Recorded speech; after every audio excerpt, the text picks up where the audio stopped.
Buenos días con todos. Vamos a dar inicio al seminario en donde vamos a compartir sobre convenios tributarios, principalmente respecto al convenio tributario entre Chile y Perú, para finalmente compartir con ustedes algunas novedades de Chile respecto a la entrada en vigencia del convenio de los Estados suscrito entre los Estados Unidos y Chile. En esta oportunidad nos acompañan Lisette López y Javiera Campos. Lisette es asociada principal del estudio Payet, tiene más de 15 años de experiencia, es egresada de de la Pontificia Universidad Católica del Perú y tiene un LLM en Tributación Internacional de la Universidad de Florida.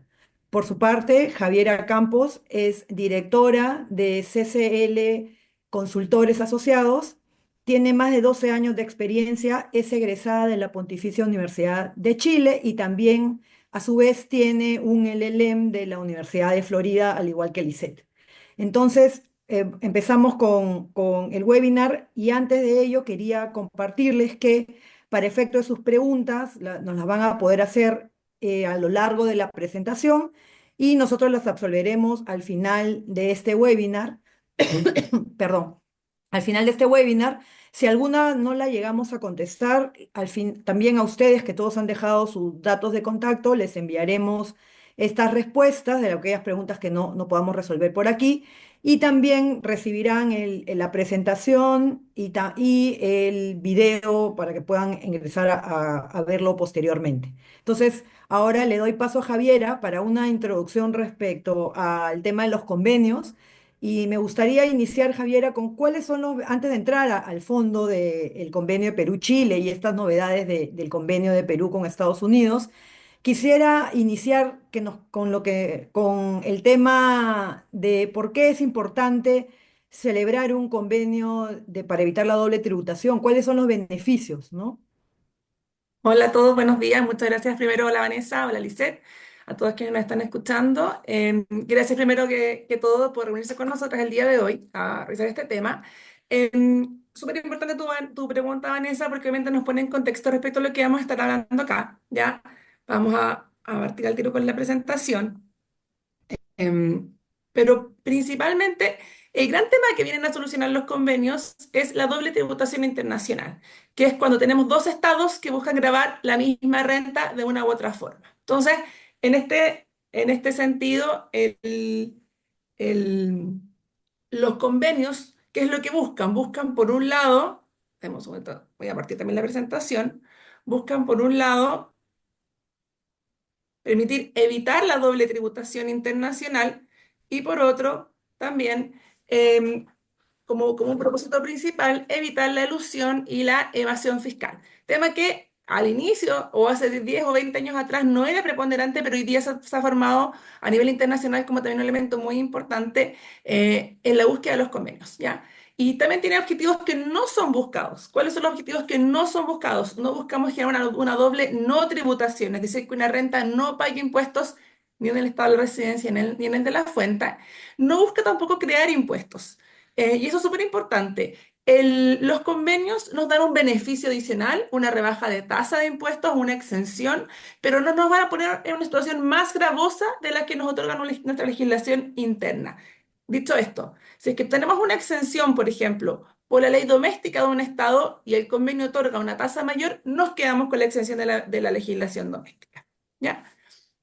Pero esos son básicamente, y por lo tanto tampoco en el fondo busca en ningún caso empeorar la situación del contribuyente si es que no estuviese este convenio a disposición. ¿Ya? De acuerdo, Javiera. Y solamente para sentir un poco de envidia, ¿cuántos convenios tiene suscrito Chile actualmente? Hoy día tenemos nosotros 37 convenios suscritos, ¿ya? Somos los países que tienen la mayor red de convenios en Latinoamérica. Tenemos suscritos, la verdad, convenios con nuestros principales partners, tanto a nivel en la región, Perú, por ejemplo, como también a nivel internacional, siendo el último de ellos y el más novedoso, obviamente, el convenio con Estados Unidos.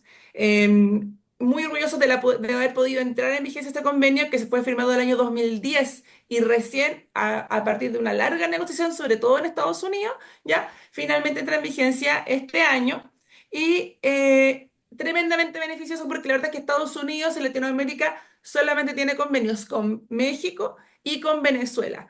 Por De razones acuerdo. más que evidentes, el convenio con Venezuela no es de gran aplicación, por lo que la verdad es que nos pone en una situación muy ventajosa para efectos de estructurar inversiones también en la región y obviamente también la inversión directa. Lisette, por nuestro lado, ¿cuál es nuestra situación actual? Bueno, primero saludarles a todos. Gracias por estar aquí participando en este webinar que hemos preparado para ustedes, que esperemos sea de mucha utilidad. Y bueno, al respecto, a diferencia de lo que sucede un poco en la tabla de la clasificatoria, en la cual, al Mundial, digamos, 2026, en la cual estamos encabezando con Chile, pero mirado desde abajo, lamentablemente, sí es cierto que Chile nos lleva años luz, digamos, en la firma de los convenios, porque nuestro país solamente tiene 8 convenios bajo el modelo OCDE, los suscritos con, bueno, con Chile, Canadá, Brasil, México, Corea, Suiza, Portugal y el último con Japón. Y bueno, tenemos también lo que no es propiamente un convenio, sino una norma supranacional, que es la decisión 578 de la Comunidad Andina, que involucra a Colombia, Bolivia, Ecuador y Perú, ¿no? De acuerdo, sí, ahí tenemos todavía gran espacio para trabajar y seguir ampliando nuestra red que permite pues también aumentar la inversión en el país, ¿no? Ahora sí entremos en materia y ha habido un tema que ha sido muy discutido principalmente en la aplicación del convenio de Perú-Chile, ¿no? Que es la enajenación directa. Qué nos puedes comentar al respecto, Lisette?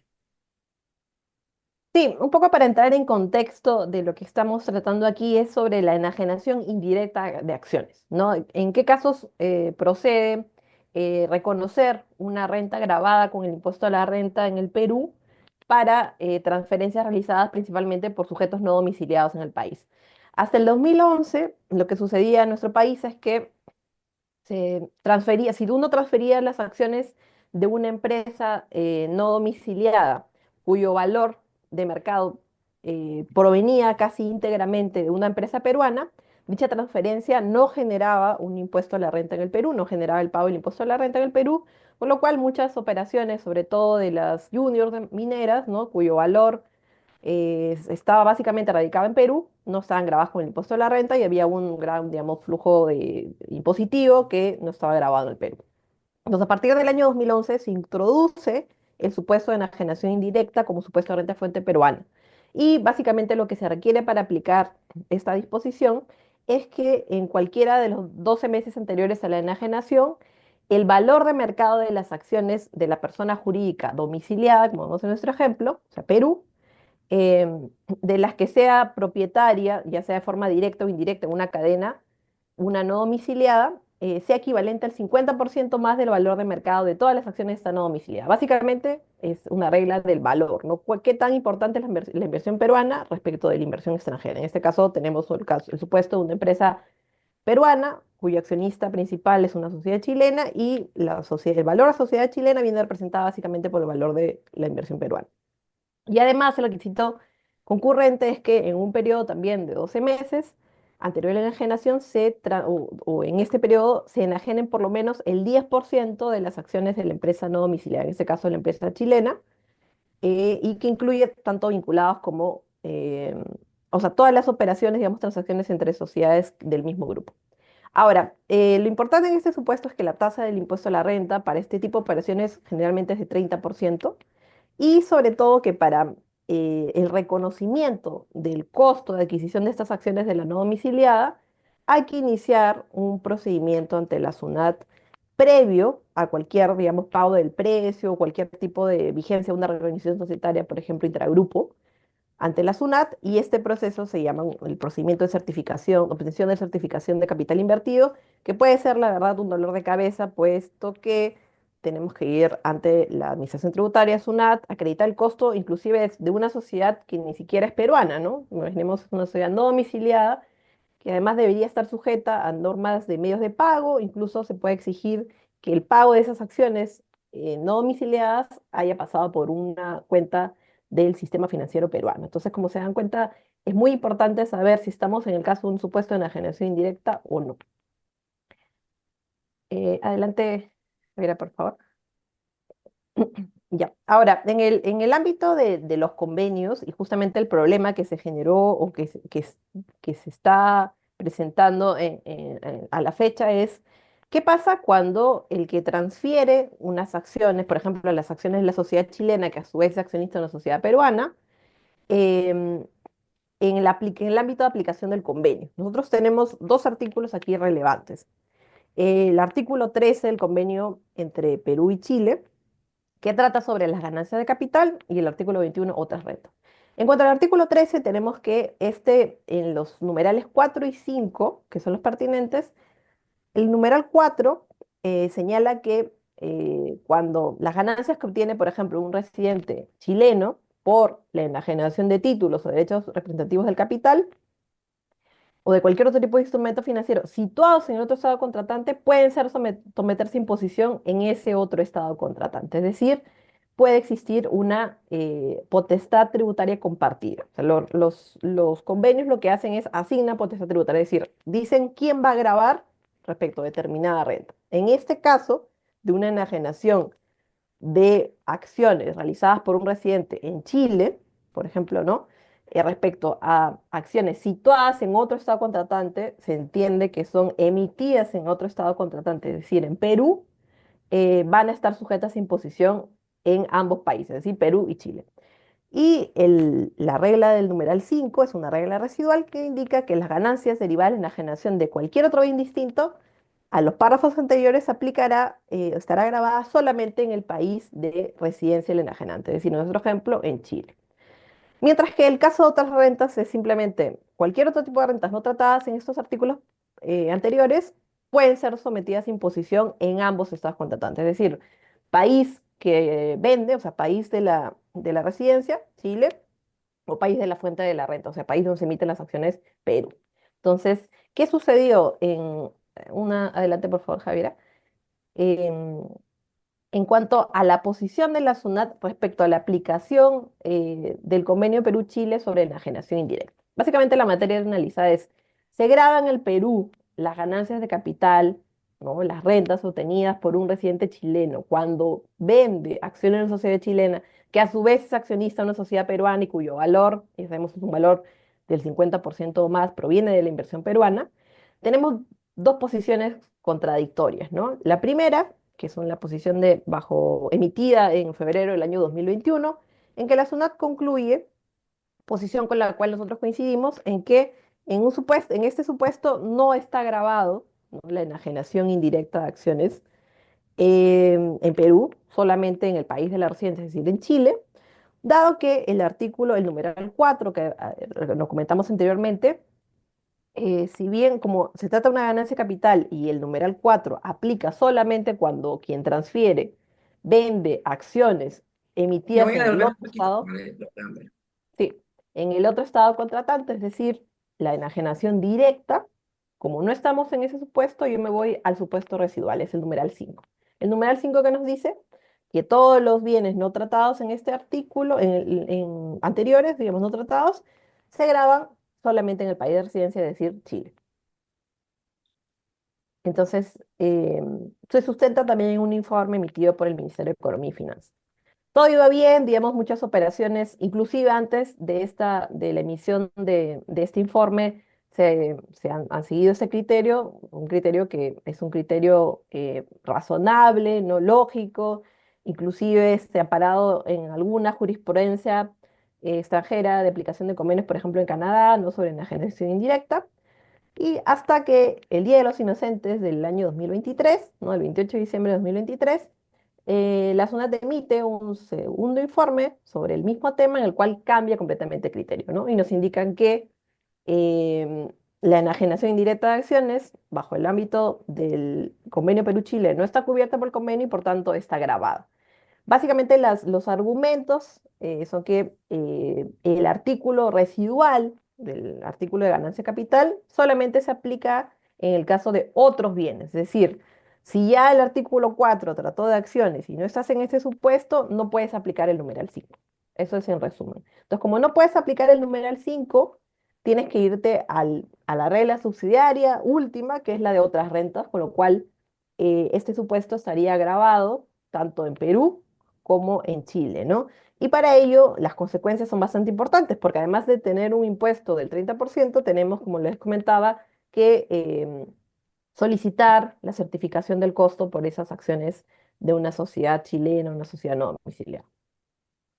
Lizeth, antes de entrar a conocer cuáles son los criterios que han seguido en Chile, ahora que tenemos esta segunda posición que como tú bien resaltas a todos nos cogió en el Día de los Inocentes el año pasado, ¿cómo quedan las operaciones anteriores a esta opinión y las que ahora vamos a las transacciones que se hayan celebrado después de diciembre del 23? ¿Estamos obligados a seguir también este criterio?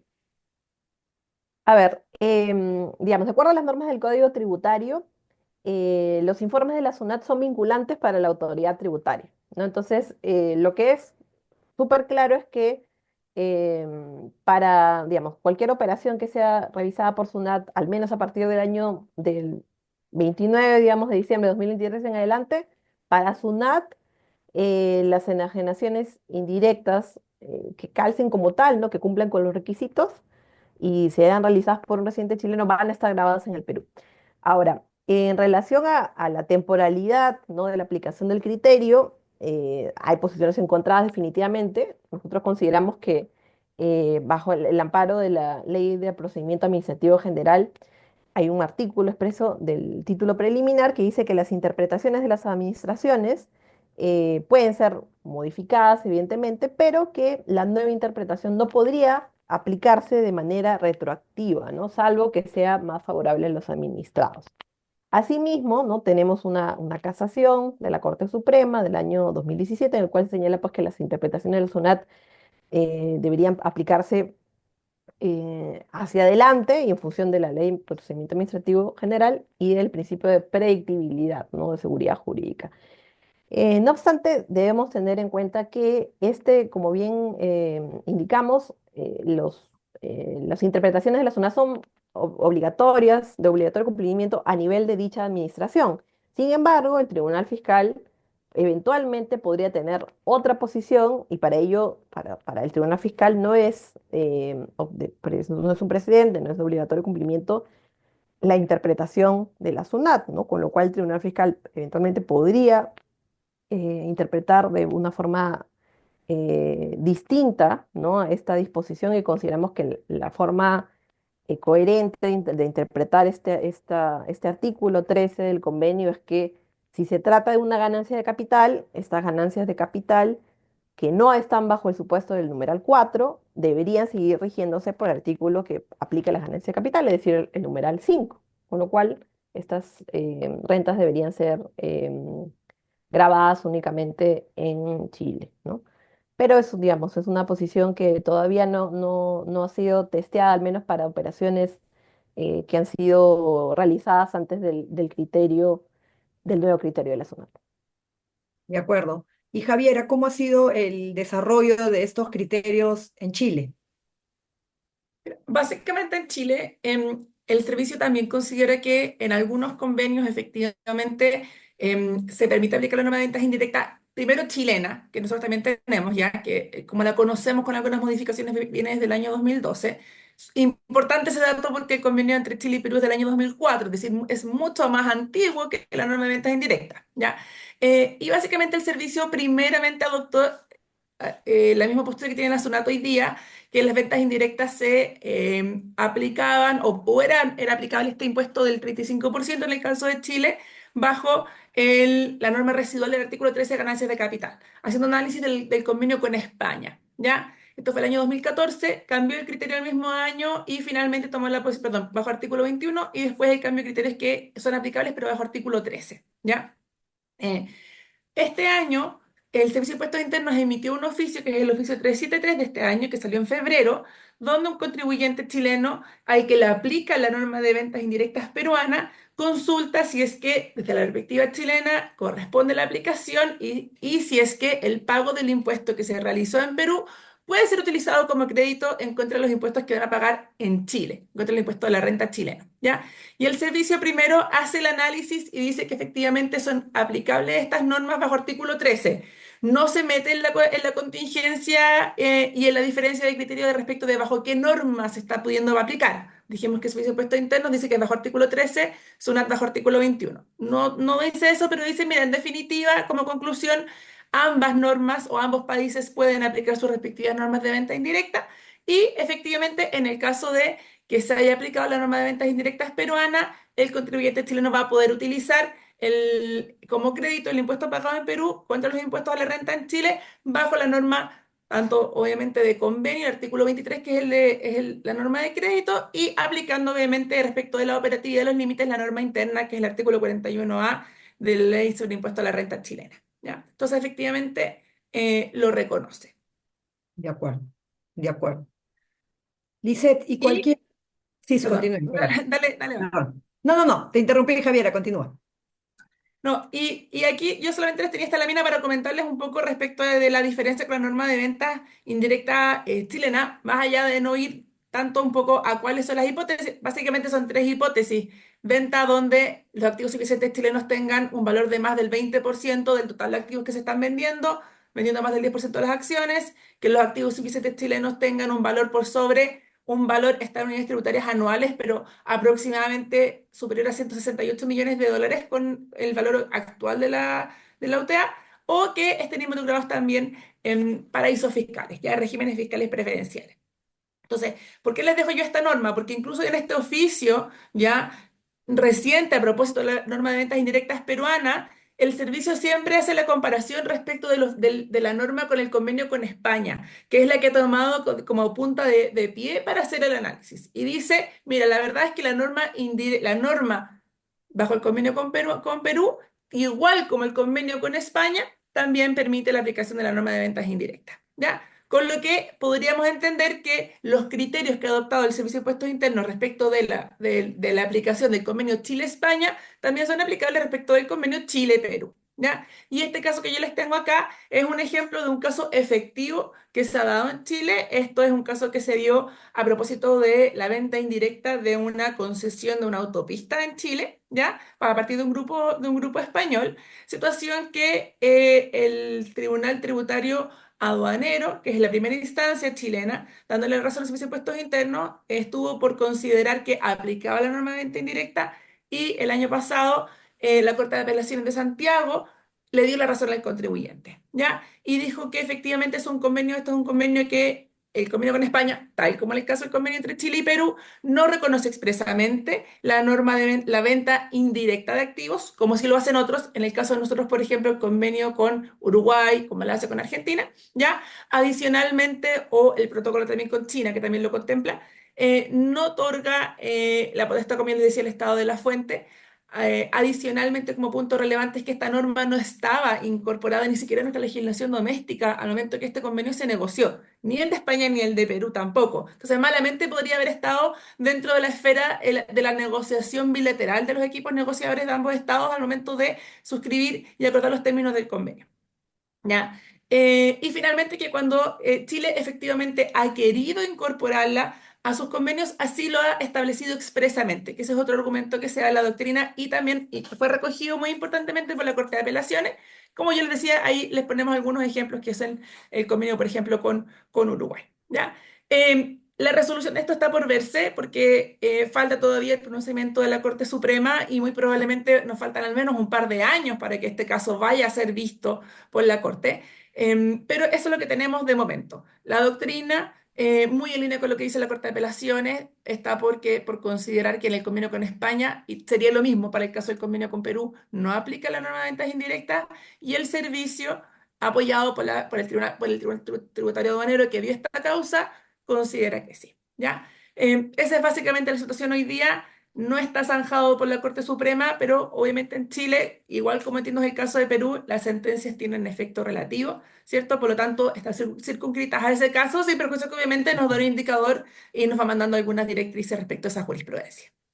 Eso es correcto. Sí, bueno, ahora lo que tenemos que tener claro es que hay ciertas entidades que pueden gozar de los beneficios de los convenios, es decir, lo que hemos venido discutiendo sobre las enajenaciones indirectas. Asumimos que es un residente o peruano, residente fiscal peruano o un residente fiscal chileno para que pueda hacer uso de los beneficios que le otorga el convenio. Para esto, siempre en términos latos o simples, consideramos que son aquellos que obtienen un certificado de residencia o en Chile o en Perú. Sin embargo, esto ha generado algunas complicaciones. Lisette, ¿qué condiciones, además de obtener un certificado de residencia, requiere cumplir aquella entidad peruana o chilena que quiere gozar del convenio? Ujú. Sí, como bien indicaste, Vanessa, el convenio otorga ciertos beneficios, ¿no?, fiscales al, por ejemplo, restringir, ¿no?, la tasa de imposición en el impuesto a la renta del país fuente, es decir, del país el cual, por ejemplo, paga regalías, paga dividendos o desde el que se paga un préstamo, intereses por préstamo. Precisamente en este marco tenemos la figura o la cláusula del beneficiario efectivo, que lo que pretende es evitar el treaty shopping o el uso de tratados tributarios con la finalidad así exclusiva de reducir, ¿no?, el impacto fiscal de las partes. Entonces, lo que pretende esta cláusula, que solamente aplica para rentas pasivas, dividendos, intereses y regalías, que son artículos 10, 11 y 12 respectivamente del convenio modelo CDE, es que si bien en estos casos las rentas se pueden grabar en ambos países, el país de la fuente, es decir, el país donde se pagan esos dividendos, intereses y regalías, y en el país de residencia del beneficiario, existe la posibilidad de reducir el impacto en el país de la fuente siempre y cuando, si el beneficiario efectivo de esta renta, es decir, de los dividendos, intereses y regalías, es residente del otro estado contratante, es decir, es residente, sea de Chile en los convenios, México, los que tenemos suscritos, ¿no? Y en estos casos el impuesto, por ejemplo, en el caso de regalías, se reduce al 15%, cuando nuestra regla general es del 30%.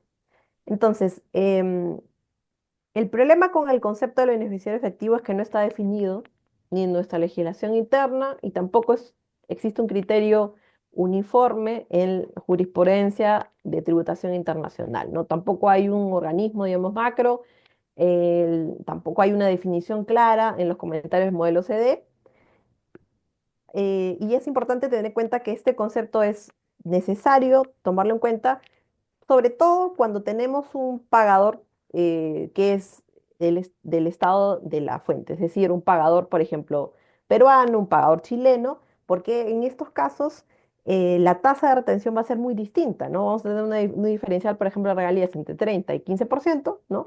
En el cual la diferencia no se la van a exigir al no domiciliado, la diferencia me la van a exigir a mi usuario peruano. Entonces es importante determinar si a ese al que le estoy pagando es beneficiario efectivo de la renta.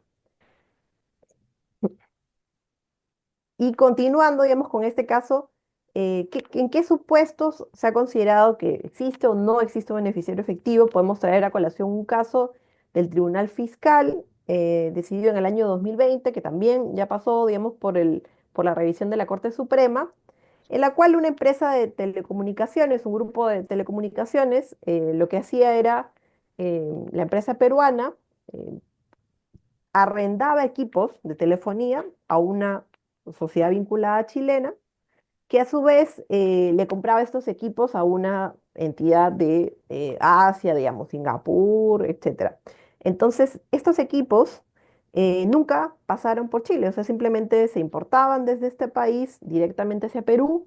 La sociedad chilena arrendataria de los equipos no tenía otros activos relevantes más que estos equipos de telecomunicaciones, no tenía una oficina, em, tenía apenas 3 trabajadores, ¿no? La oficina era la dirección de la casa matriz y el beneficio, digamos, tributario que se obtenía es que ese servicio de arrendamiento era considerado como una regalía para efectos del convenio Perú-Chile y por tanto esta regalía estaba sujeta a imposición con 15% en lugar de 30%.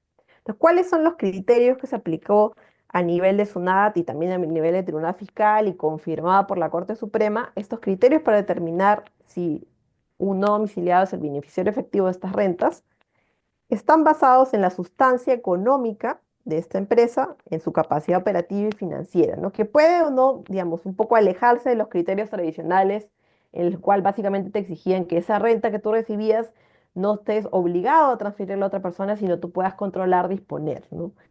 En este caso, los criterios para determinar si alguien es beneficiario efectivo o no ya tienen que ver con sustancia, ¿no? Con capacidad operativa y se manifiestan, por ejemplo, en la disponibilidad de contar un lugar físico para desarrollar las actividades de la empresa, en la existencia de activos en ese estado donde se ha constituido, existencia de activos para llevar a cabo tales actividades, es decir, activos vinculados al negocio, si los riesgos asumidos en relación con la renta recibida son normales, son reales, son riesgos propios del negocio, así como también la capacidad funcional para desarrollar esas actividades, ¿no? Entonces, uno como usuario, entonces tiene que darse el trabajo de mirar estos elementos, ¿no? De nuestro proveedor para evitar una contingencia en el futuro.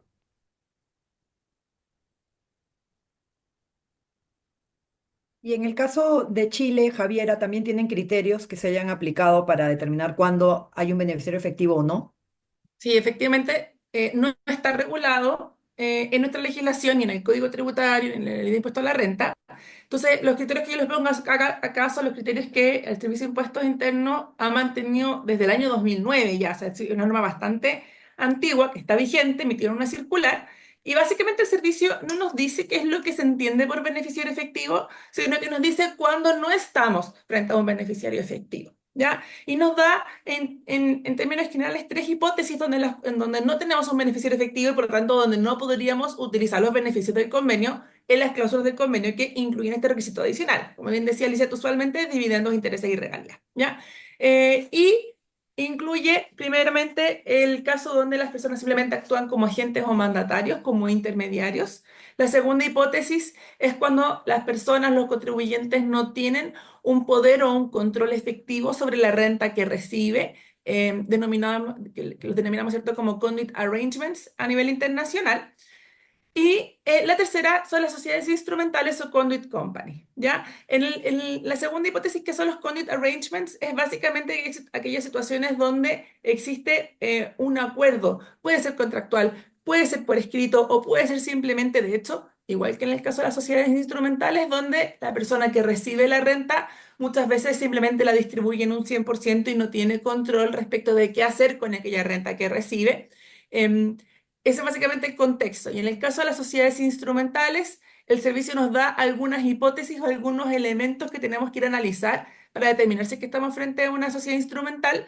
Yo se los puse ahí bien brevemente, pero si ustedes se fijan, son prácticamente los mismos que identifica SUNAT, ¿no? Que es en el fondo ver si es que esa sociedad tiene efectivamente un lugar físico o simplemente es un PO Box, solamente en el fondo el root que está en el mismo domicilio de la casa matriz, de los asesores legales, contables, etcétera. ¿Cuáles son los riesgos asumidos? La capacidad funcional, ¿tiene trabajadores o no tiene trabajadores? ¿Tiene capacidad de dirección interna o está todo tercerizado? Y obviamente, lo último muy relevante, ¿cuál es la facultad que tiene para disponer de la red?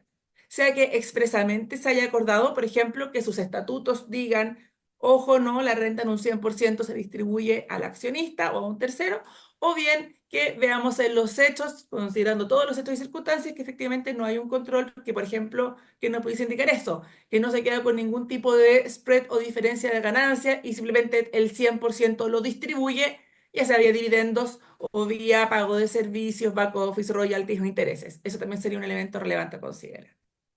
De acuerdo. Entonces, hasta aquí lo que podemos ver es que los convenios son muy importantes, o sea, suscribir y tener una red de contacto, una red, perdón, de convenios es importante para efectos de atraer la inversión, de hacer planificaciones fiscales. Sin embargo, tenemos que tener en cuenta que no el solo tener una entidad en uno de los países con los cuales tiene suscrito convenio, o sea, Perú o sea, Chile, basta, sino que se requiere además de cumplir con estas condiciones, que en el caso del Perú ya hay criterios establecidos y bueno, en el caso de Chile, criterios en negativo de lo que no es o quién no es un beneficiario efectivo, se deben tener en cuenta para efectos de la aplicación de los convenios, ¿no? No es tan simple como tener solo una residencia, una entidad residente en algún país con estos beneficios. Ahora sí, entrando en materia, Javiera, ¿cómo es este convenio que Chile ha suscrito con los Estados Unidos? ¿Qué características tiene? ¿Qué nos puedes contar al respecto? Sí. Bueno, este es un convenio que primero que estábamos esperando hace muchísimo tiempo. Se terminó, finalmente se suscribió el año 2010. Es un convenio antiguo, lo ratificó el Congreso de Chile el año 2015 y estaba parado, al igual que todo el resto de los convenios, la verdad, que ha suscrito Estados Unidos los últimos prácticamente 20 años, en el Congreso norteamericano sin poder avanzar en su tramitación, ¿ya? El año ya pasado tuvimos muchas noticias bien positivas al respecto. Y básicamente lo que destrabó este convenio, un poco para darles contexto, es el tema de la inversión en el litio, ¿ya? Hoy día hay una inversión muy relevante china en la industria del litio en Chile. Estados Unidos considera que este obviamente es un commodity de relevancia estratégica para obviamente las industrias que ya sabemos, y por lo tanto eso permitió destrabar esta negociación en el sentido de decir, ojo, aquí los Estados Unidos quieren entrar a invertir fuertemente en el litio, es un commodity muy relevante, estratégico, y por lo tanto no podemos hacerlo en una situación más desventajosa que la que tiene China, por ejemplo, que con un país con el cual sí tenemos un convenio suscrito en términos bastante beneficiosos, ¿ya? Entonces, a partir de eso se destraba, finalmente entra en vigencia a final en diciembre del año pasado, pero para aplicación respecto de impuestos que, en el caso de los impuestos de retención, que es usualmente el impuesto del cual vamos a hablar, de los pagos efectuados a partir del 1 de febrero de este año, ¿ya? Características de este convenio que son súper importantes. Primero, que tiene una cláusula de limitación de beneficios, de la cual vamos a hablar, que nos establece algunos requisitos adicionales para aplicación general del convenio, normas antiabuso o anti-treaty shopping, en los cuales Estados Unidos ha llevado la batuta. ¿Por qué digo eso? Porque está establecido en el modelo, en el propio modelo bajo el cual negocia Estados Unidos en todos sus convenios, y la OECD recién lo incorpora en el año 2017, ¿ya? O que haya sido modificado obviamente a partir del convenio multilateral del MLI, ¿ya? Eso es súper importante. Y dos elementos bien interesantes también adicionales, Vanessa, son primero que, si ustedes no lo saben, los ciudadanos norteamericanos tributan por sus rentas de fuente mundial. No importa dónde estén, dónde sean residentes. ¿Por qué? Porque se considera en el fondo que es como, entre comillas, el precio de pagar por tener este pasaporte que ocurra lo que ocurra, Estados Unidos te va a ir a buscar, te va a proteger. Eso es básicamente lo que hay atrás. ¿Ya? Entonces el convenio no aplica para los ciudadanos norteamericanos, lo que se llama una saving clause, y tiene sí beneficios adicionales que no vemos en otros convenios hoy día que son bien, bien importantes, como por ejemplo en el caso de las ganancias de capital, por ejemplo, establece una exención absoluta, es decir, un impuesto cero en el caso de venta de acciones que tengan presencia bursátil, ¿ya? Eh, Respecto a los no residentes que están invirtiendo en Estados Unidos en la bolsa, si tú compras acciones de Facebook, por ejemplo, Meta, no pagas impuestos como no residente. Pero en el caso de Chile, hoy día sí, pagas un impuesto del 10% que antes no estaba establecido. ¿Ya? Este convenio, un poco como es antiguo, incluye en el fondo una exención que podemos aplicar respecto a las inversiones en la bolsa chilena, que no está disponible hoy día en la legislación doméstica. Entonces, ahí hay un beneficio súper importante, súper interesante, y vamos a ver también que tiene rebaja de tasa bien, bien, bien importante en otras materias también. Entonces, y solamente aquí un poco para darle el contexto, ¿qué impuestos están cubiertos por este convenio? En el caso de Estados Unidos, los impuestos federales, ¿ya? Impuesto a la retención, que usualmente era del 30%, pero no está, y el impuesto federal corporativo que va a ser del 21%, pero no los impuestos estatales. Estados Unidos, como sabemos, es un estado federal. Entonces, hay estados que tienen establecido un impuesto estatal y hay otros que no, ¿ya? En el caso, por ejemplo, de Florida va a ser de un 5,5% por rentas sobre $50.000, ¿ya? Ese impuesto, por ejemplo, no está cubierto, no tiene una rebaja de tasa bajo el convenio. Y en el caso de Chile, que es la norma general respecto a todos los convenios, el impuesto en el fondo a la renta, ¿ya? No quedan cubiertos, por ejemplo, el IVA. En el caso de Chile, Estados Unidos no tiene IVA, pero tiene un sales tax, que sería el similar en el caso del IVA al IGB, ¿cierto? Peruano. No aplica, como yo les decía, respecto a los impuestos estatales o locales o los impuestos de seguridad social o las contribuciones, ¿ya?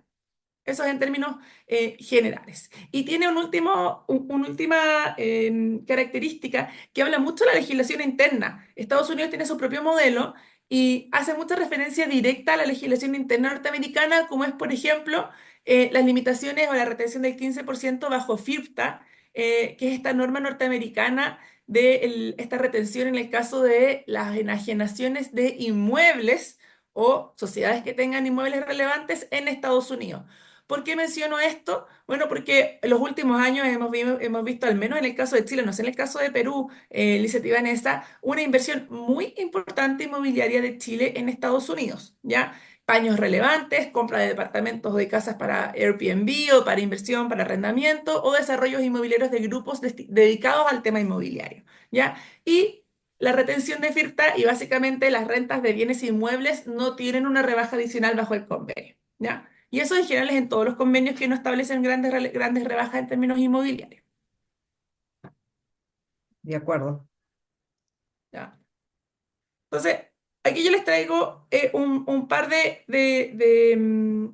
características o cuáles son los beneficios en general para verlos muy someramente, pero para que ustedes tengan algunas luces respecto de cuáles son los beneficios.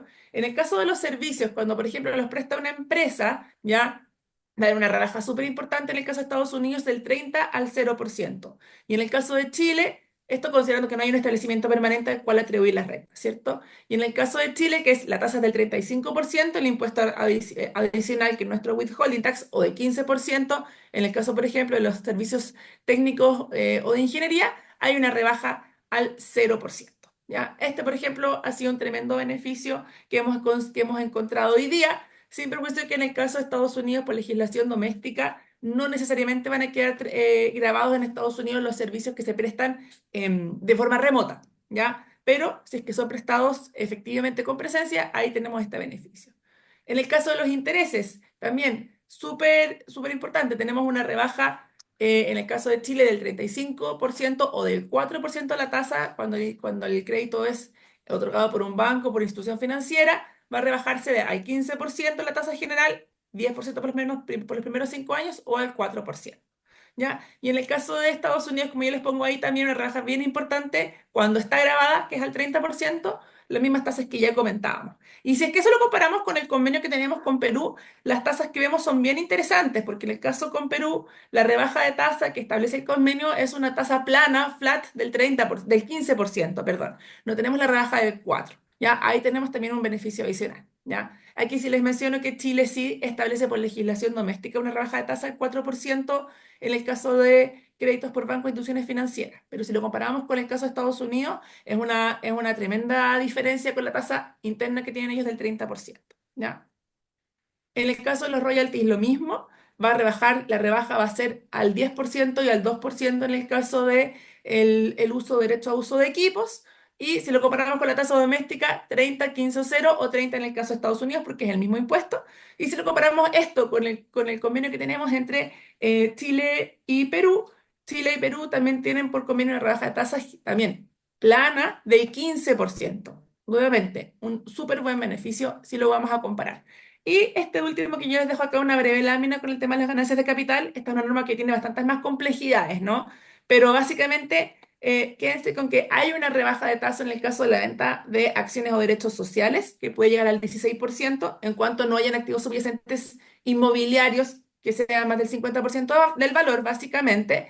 Y también están estas exenciones adicionales que yo les mencionaba, como en el caso de las acciones con presencia bursátil, muy importante porque hoy día, en el caso de las acciones chilenas, tienen este impuesto del 10% y también rebajas de tasa, perdón, exenciones en el caso de los fondos de pensiones y los inversionistas institucionales. ¿Ya? Entonces, esto un poco viene a consolidar y apoyar la profundización del mercado chileno. Para nosotros esto es súper importante para atraer la inversión norteamericana, por ejemplo. ¿Ya?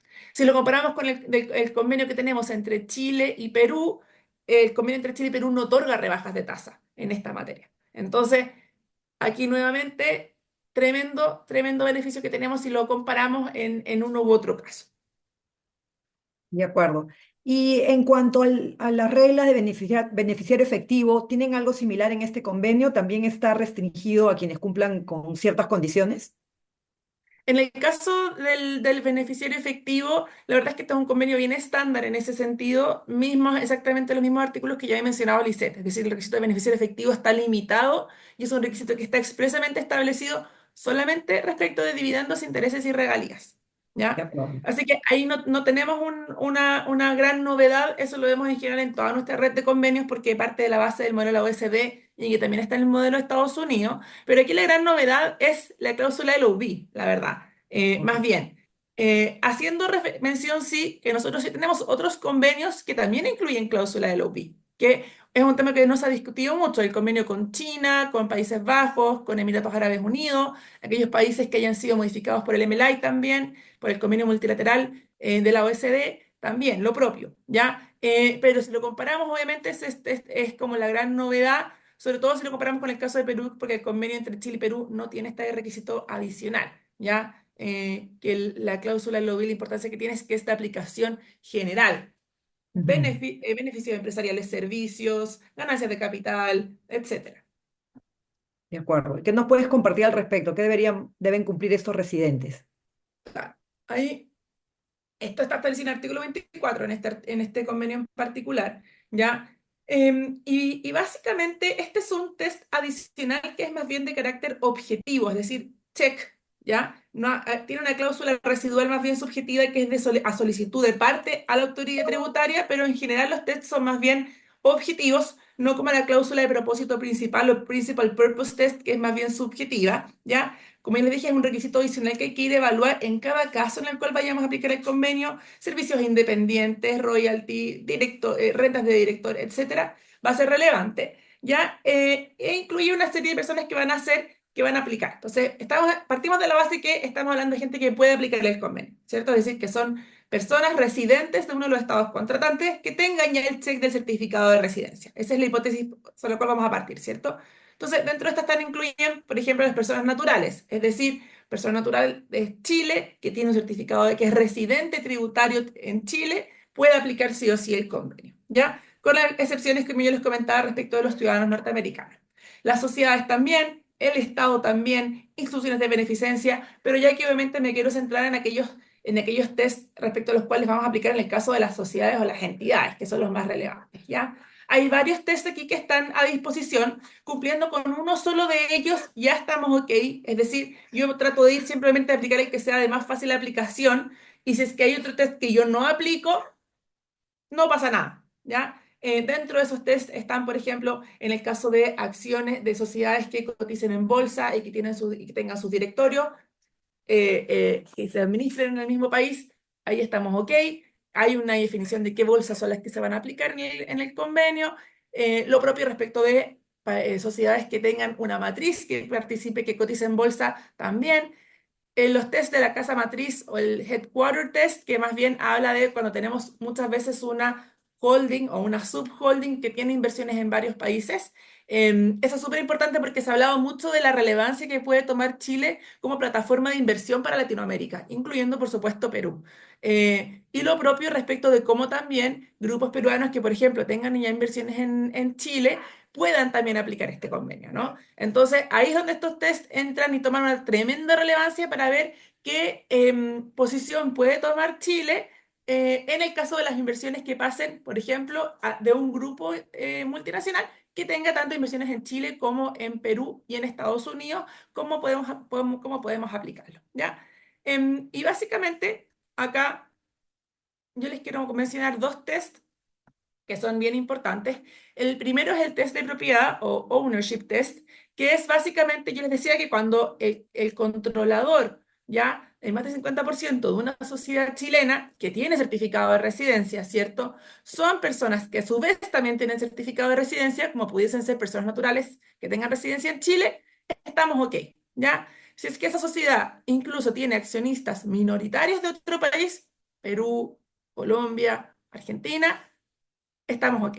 Ahora, si en este mismo ejemplo los inversionistas extranjeros tuviesen una participación de más del 50% de la sociedad chilena, no podríamos aplicar el convenio, ¿ya? Y adicionalmente hay un requisito adicional respecto de que no haya las rentas de la sociedad chilena no se vayan al extranjero, por ejemplo, por medio del pago de regalías, ¿ya? Pero hay otro test súper importante que es este test, que es el test de desarrollo de comercio o negocio en español, ¿ya?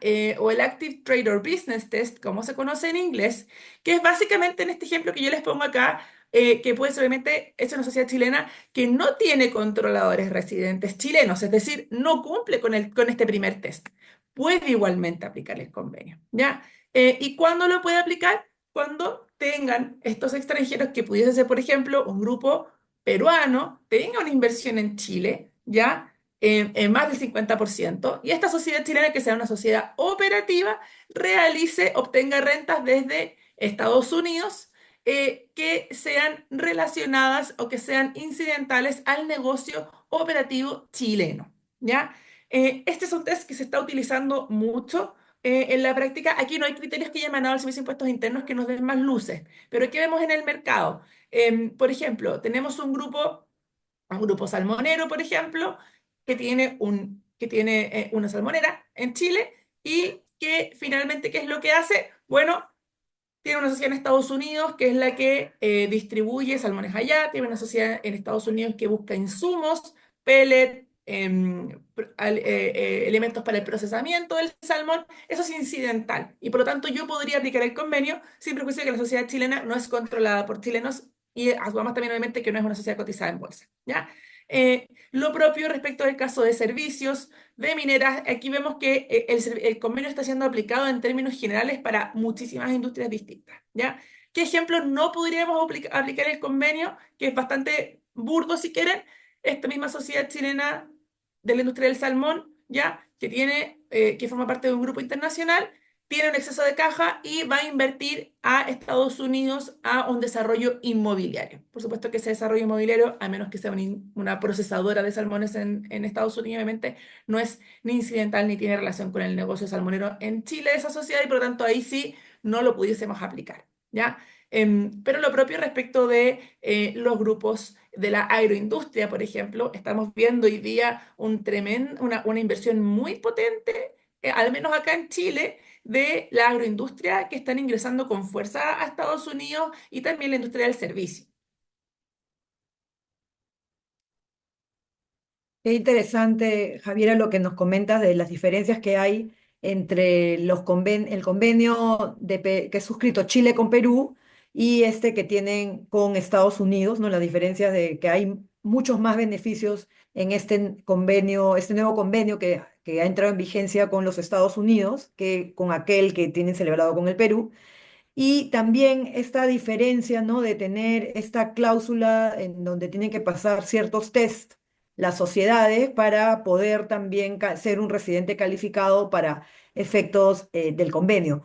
No sé si antes de pasar a las preguntas del público, Javiera, quisieras comentar algo más de este convenio. Sí, yo te diría, Vanessa, que hay dos puntos también bien importantes que hemos visto en la aplicación práctica. Primero, que ha tenido un tremendo interés, ¿ya?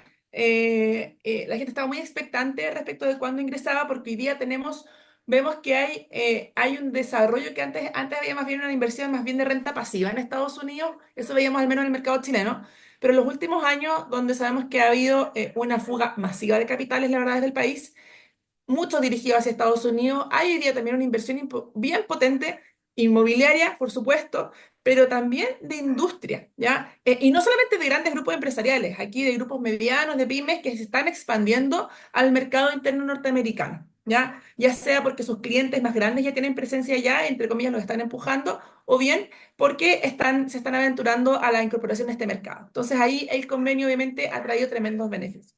Y lo que vemos también mucho es que y que antes no había tanto interés, es en la redomiciliación. Tenemos varios clientes y lo hemos visto en el mercado un interés y también está hoy día muy identificado como un punto de fiscalización en todo caso por el Servicio de Impuestos Internos, ¿ya? De gente que se está yendo a domiciliar en el extranjero, ¿ya? Familias que tienen pasaporte, que tienen green card o que están nuevamente emprendiendo un negocio en Estados Unidos y que buscan radicarse allá con sus familias, que los hijos estudien en Estados Unidos, etcétera, ¿ya?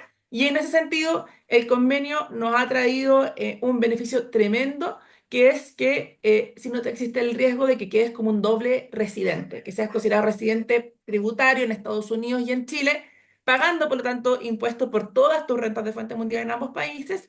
Y este convenio, al igual que otros convenios también, en todo caso, nos otorga el beneficio de poder tener normas de desempate. Es decir, que el convenio me dice, siguiendo una serie de lineamientos, de qué país exclusivamente yo voy a ser considerado residente. Recordando obviamente que no estemos hablando de ciudadanos norteamericanos.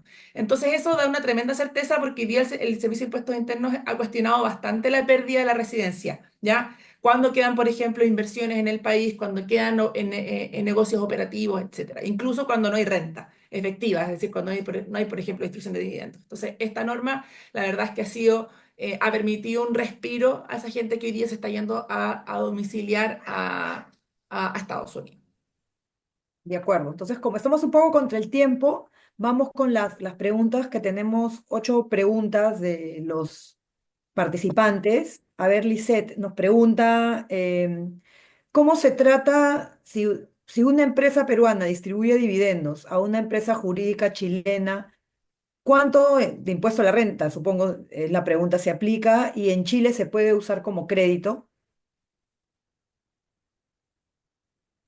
Sí, a ver, la tasa impositiva del dividendos es una tasa de 5%, que es una tasa mejor que la que existe como límite en el convenio, ¿no? Perú-Chile. Entonces, aplica evidentemente la tasa de 5% de retención a esta empresa chilena. Entiendo que se puede usar como crédito, eso nos confirmas, Javi. Sí, Ujú. efectivamente, también, primero porque el convenio sí lo reconoce, pero también la legislación doméstica chilena hoy día no establece una diferencia como antes lo hacía entre los países con y sin convenio en términos de tasa, ¿ya? Y efectivamente todas las rentas cubiertas por el convenio incluyendo también obviamente los dividendos, pueden ser utilizados como crédito en Chile, ¿ya? Siguiendo un poco los lineamientos que tiene la norma interna. ¿Cuáles son esos lineamientos? Básicamente, primero, con un tope del 35% y segundo, que ese crédito va a disminuir el impuesto que esté asociado a rentas de fuente extranjera y no rentas de fuente chilena,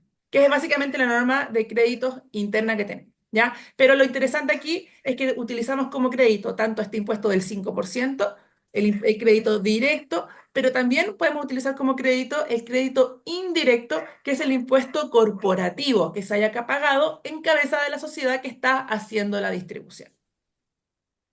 De acuerdo. Una pregunta relacionada con la anterior es, si una empresa chilena tiene acciones peruanas y decide venderlas, ¿cuál sería el tratamiento tributario en Perú? Y si ese impuesto que se paga en Perú se podría utilizar como crédito en Chile. Ujú. Y Zeta, ahí no sé si puedes compartir la parte Sí. tributaria del Perú y Javiera nos complementa confirmándonos si el crédito se puede utilizar.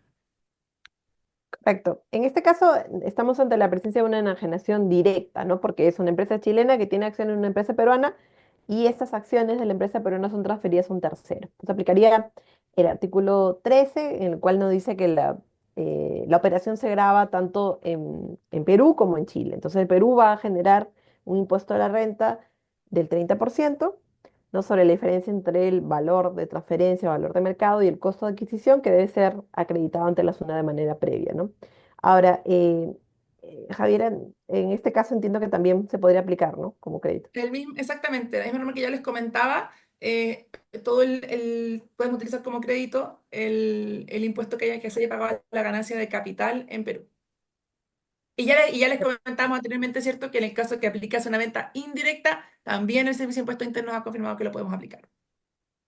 Lo De que solamente acuerdo. un comentario ahí, que no lo comentamos antes, que es súper importante, es que la norma de ventas indirectas chilena tiene una excepción respecto a las reorganizaciones intragrupos, que yo entiendo que no aplica en Perú.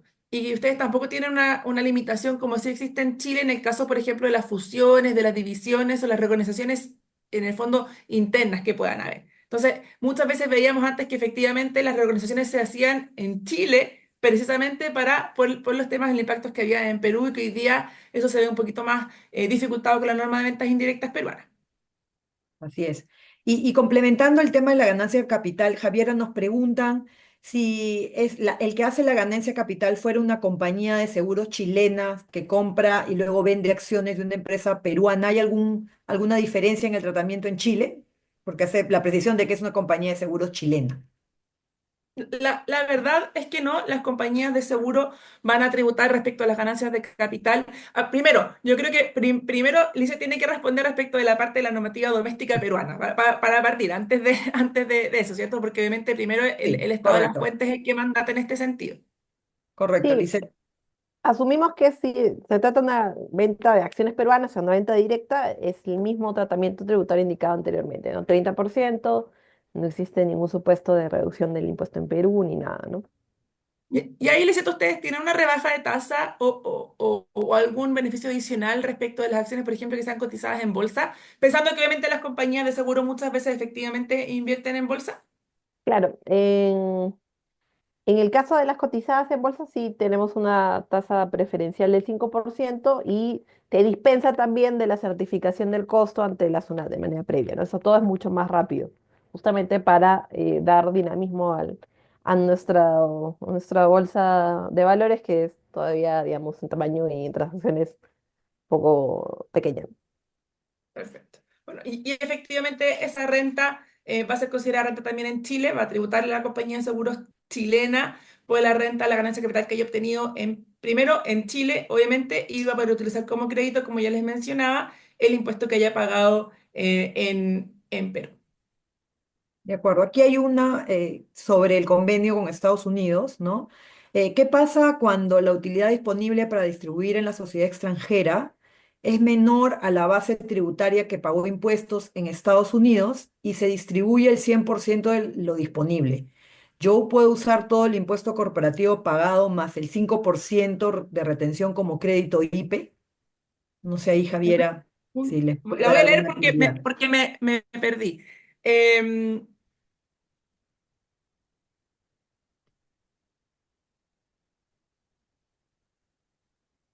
Primero, respecto un poco para ver cuál es el entendimiento. Aquí yo estoy entendiendo, obviamente, que se trata de una inversión en Estados Unidos que se distribuye a Chile, ¿cierto?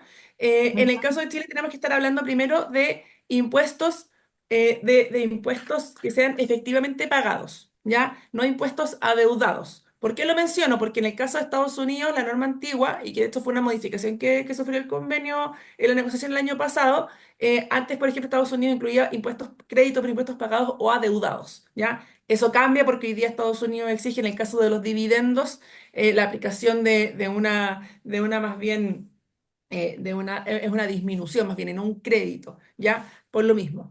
Entonces, efectivamente, en cuanto tú tengas un impuesto pagado, el impuesto corporativo asociado a eso y el impuesto a la retención, que bajo convenio va a haber bajado ya sea a un 10 o a un 15%, si lo vas a, perdón, a un 5 o a un 15% si lo vas a poder utilizar ambos, De efectivamente. acuerdo.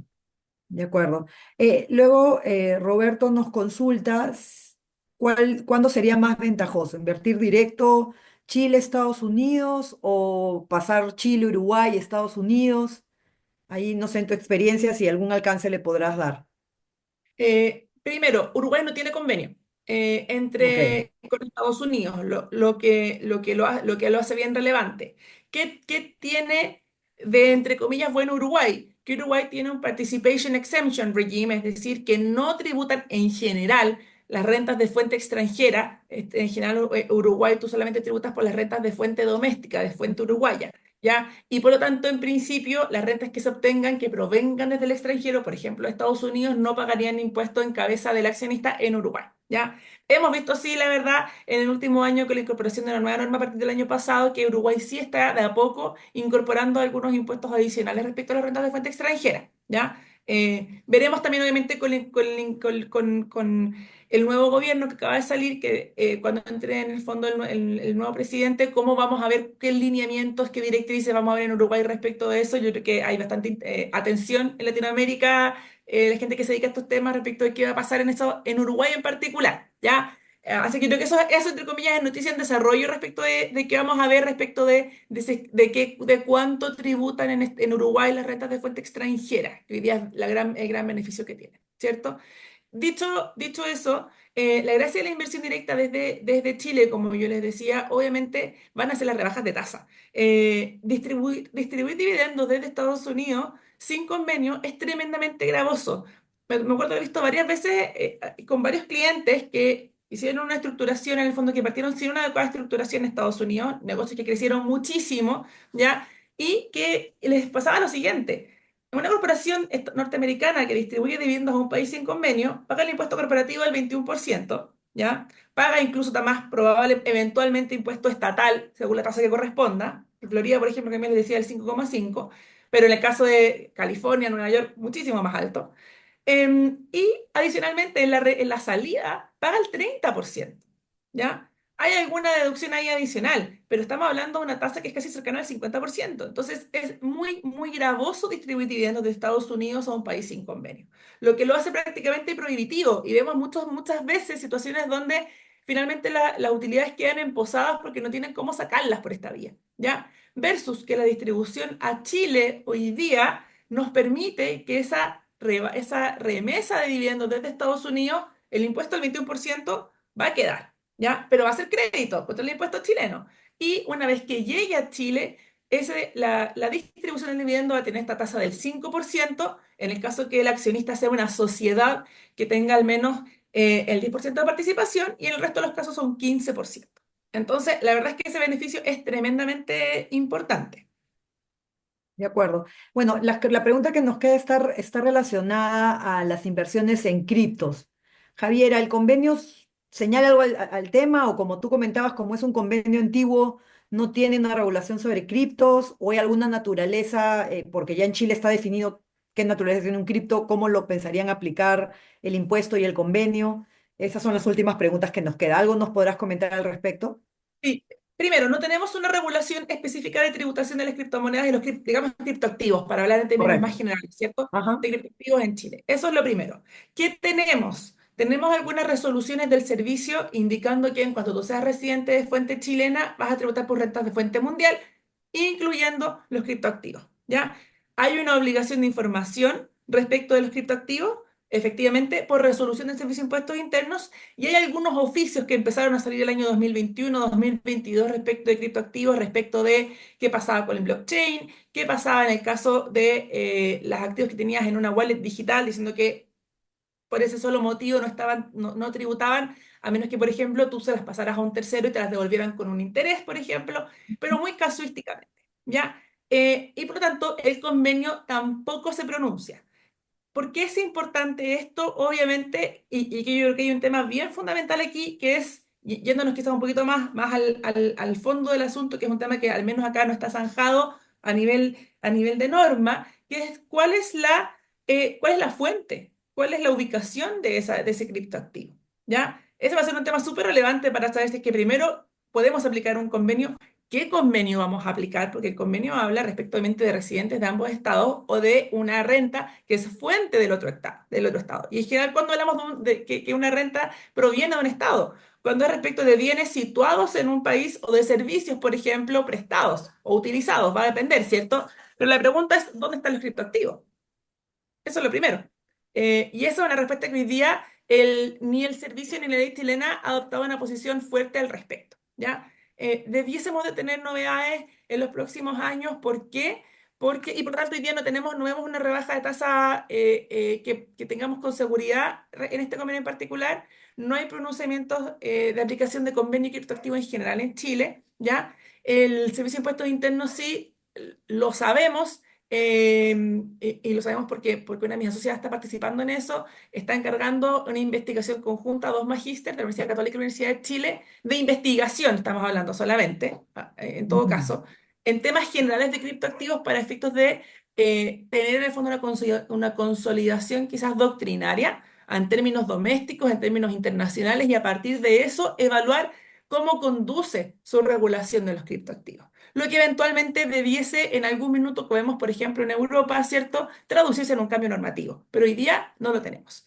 ¿Cuál es la novedad de criptoactivos hoy día? Y es el tema que está en boga, si quieren, es que yo no sé si ustedes saben, pero Chile tiene una amnistía tributaria, ya un régimen transitorio voluntario del 12% hasta el 31 de diciembre, para efectos de declarar y pagar impuestos con una tasa única del 12% respecto a los activos que tú tengas en el extranjero, activos, rentas que no hayan pagado impuestos en Chile y que no hayas declarado, ¿ya? Y la resolución, la circular que regula estos temas, la circular incluye expresamente los criptoactivos, ¿ya? Ok, Y por lo tanto tú pudieses regularizar las ganancias de capital o los activos que no hayas declarado en su minuto con